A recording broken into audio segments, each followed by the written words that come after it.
This is how this vise works.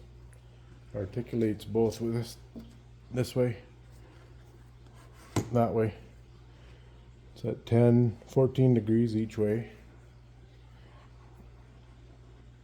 And then we have a quick release here. So piston's nice and tight, and it comes out. You can, if you're balancing, you can go back and forth between the bridge port and here. Now you put it back in, cut a little bit more, go back to your bridge port. It's quick and easy. And then if you want to do valve notches, just flip it over.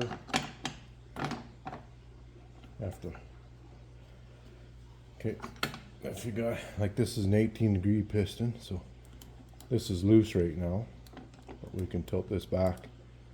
You know, there's pretty close to 18 degrees. This will have to be readjusted.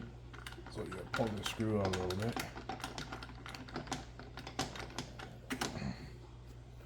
I don't want it too tight. I just gotta. There you go. Then you can dial it in.